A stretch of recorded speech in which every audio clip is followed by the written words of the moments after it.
Next topic पढ़ते हैं 1.1 the idea of सत्याग्रह। महात्मा गांधी जनवरी 1915 में इंडिया लौटे। इससे पहले वो साउथ अफ्रीका में थे। उन्होंने एक नए तरह के जन आंदोलन के रास्ते पर चलते हुए वहां की रेजिस्ट रिजिम नस्ल भेदी सरकार से सफलतापूर्वक लड़त दी।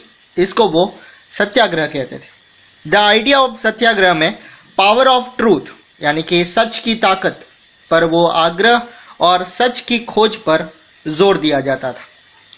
इसका मतलब ये था कि अगर आपका उद्देश्य सच्चा है, अगर आपका संघर्ष अन्याय के खिलाफ है, तो ऑप्रेसर्स से मुकाबला करने के लिए आपको किसी फिजिकल फोर्स की जरूरत नहीं है। बदले की भावना या आक्रामकता का सहारा लिए बिना सत्याग्रही सिर्फ नॉन वायलेंस यानी कि अहिंसा के सहारे भी अपने संघर्ष में कामयाब हो सकता है। इसके लिए ऑपरेसर्स की कॉन्शियस को झिंझोड़ना चाहिए। ऑपरेसर्स को ही नहीं बल्कि सभी लोगों को वायलेंस के जरिए सत्य को स्वीकार करने यानी कि सच को एक्सेप्ट करने के और उसको मजबूर करने के बजाय सच्चाई को देखने और सहज भाव से स्वीकार करने के लिए प्रेरित किया जाना चाहिए। इस स्ट्रगल में अल्टीमेटली सच की ही जीत होती है। गांधी जी का विश्वास था कि नॉन वायलेंस का ये धर्म सभी इंडियंस को यूनिटी के एक धागे में बांध सकता है। इंडिया आने के बाद गांधी जी ने कई जगहों पर सत्याग्रह आंदोलन किया। 1916 में उन्होंने बिहार के चंपारण इलाके का दौरा किया और ऑपरेसिव प्लांटेशन सिस्टम के खिलाफ किसानों को संघर्ष के लिए प्रेरित किया।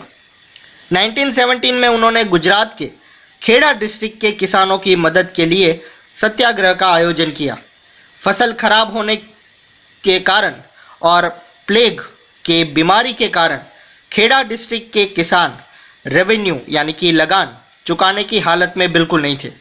वो चाहते थे कि रेवेन्यू लगान वो कलेक्शन में थोड़ी ढील दी जाए।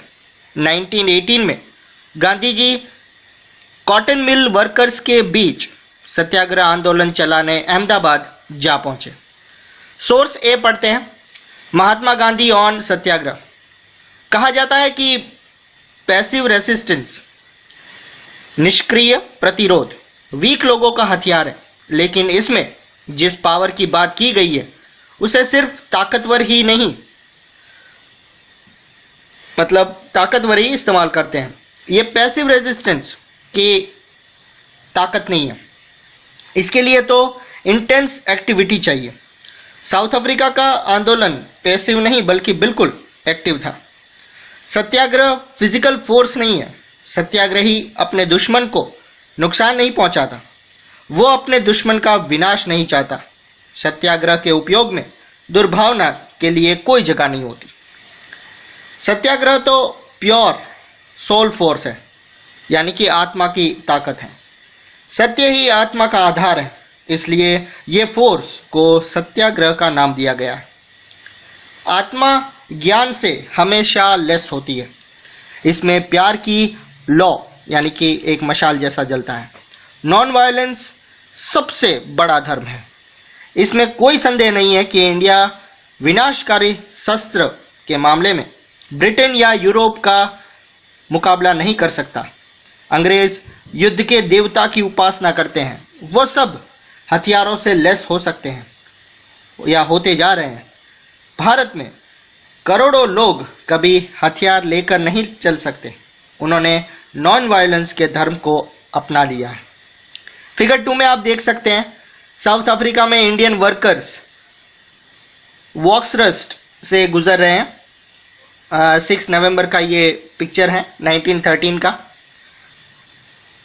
न्यूकेसल में ट्रांसवाल की ओर बढ़ रहे इस जुलूस में महात्मा गांधी वर्कर्स को लीड कर रहे हैं।